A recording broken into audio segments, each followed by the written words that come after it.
यहाँ पर मैं आपको GSM location update call flow के बारे में बताने जा रहा हूँ।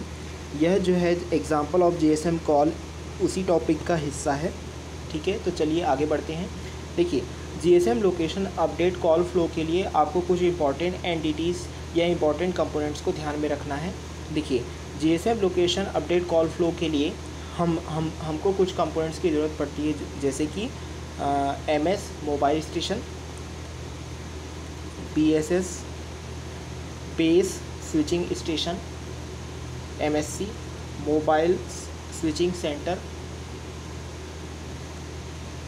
VLR virtual location register, HLR home location register.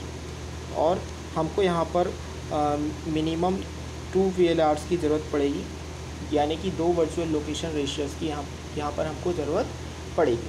ठीक है, तो अब हम इस टॉपिक को और थोड़ा सा कंटिन्यू करते हैं। ठीक है, देखिए, सपोज़ हमारा जो GSM है, अभी तक हम ये मान के चल रहे हैं कि GSM का हमारा रजिस्ट्रेशन कंप्लीट हो चुका है। ठीक है, GSM का रजिस्ट्रेशन कंप्लीट हो चुका है। अब हमको क्या करना है, यहाँ पर जो GSM का लोकेशन है, उस लोकेशन को हमको क्या करना है, अपडेट करना है। ठीक है, सपोज़ हमारा जो लोकेशन अपडेट का जो भी इंफॉर्मेशन है, वो इंफॉर्मेशन सबसे पहले मोबाइल स्टेशन के पास था। मोबाइल स्टेशन के पास होते हुए वो गया बेस स्विचिंग स्टेशन के पास। इसके बाद यह चला गया MSC के पास, यानी कि मोबाइल स्विचिंग सेंटर के पास चला गया। ठीक है, तो लोकेशन का अपडेट किस में हुआ? लोकेशन का अपडेट यहाँ पर न्यू मोबाइल स्विचिंग सेंटर पे हो चुका है। ठीक है, अब यह जो इन्फॉर्मेशन रहेगा, यह इन्फॉर्मेशन जाएगा VLR के पास चला जाएगा, यह इन्फॉर्मेशन वर्चुअल लोकेशन रजिस्टर के पास चला जाएगा। इसके बाद यहाँ पर कुछ पैरामीटर्स रहेंगे। ठीक है, और ये पैरामीटर्स यूज़ होंगे फॉर द ऑथेंटिकेशन पर्पस। ठीक है, और इन्हें भेज दिया जाएगा HLR यानी कि होम लोकेशन रजिस्टर के पास इन्हें भेज दिया जाएगा। ठीक है, तो अभी तक क्या हुआ है, होम लोकेशन रजिस्टर के पास जो भी हमारा ऑथेंटिकेशन से रिलेटेड पैरामीटर है वो रिसीव हुआ है। ठीक है, रिसीव होने के बाद यदि होम लोकेशन रजिस्टर को लगता है कि हाँ सारी चीज़ें ओके हैं, तो होम लोकेशन रजिस्टर जो है इस ऑथेंटिकेशन पैरामीटर को वापस भेज देता है मोबाइल स्टेशन के पास। ठीक है, मोबाइल स्टेशन के पास भेज देता है और उसे ऑथेंटिकेट कर देता है। ठीक है, ठीक है, इसके बाद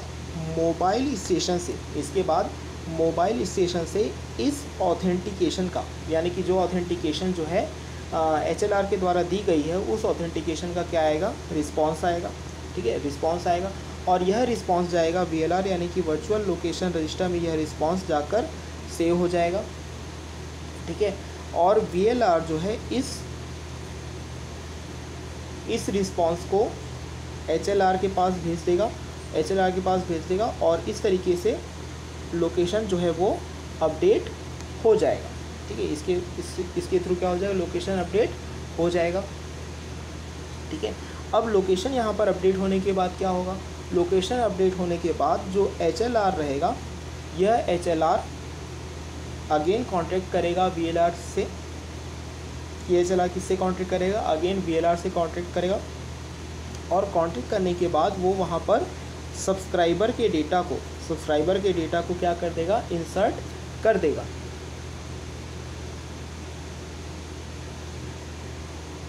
ठीक है, तो जब भी सब्सक्राइबर डेटा इंसर्ट हो जाएगा, उसके बाद VLR से जो रिस्पॉन्स आएगा, VLR से एक रिस्पॉन्स आएगा जिसमें कि सब्सक्राइबर का जो भी डेटा इंसर्ट किया गया होगा उसका एक अकाउंट तैयार हो जाएगा।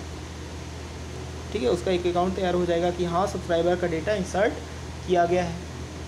ठीक है, इसके अलावा VLR और HLR के एक और कम्युनिकेशन में लोकेशन लोकेशन अपडेट का भी अकाउंट तैयार हो जाएगा कि कहाँ कहाँ पर लोकेशन अपडेट हुआ है।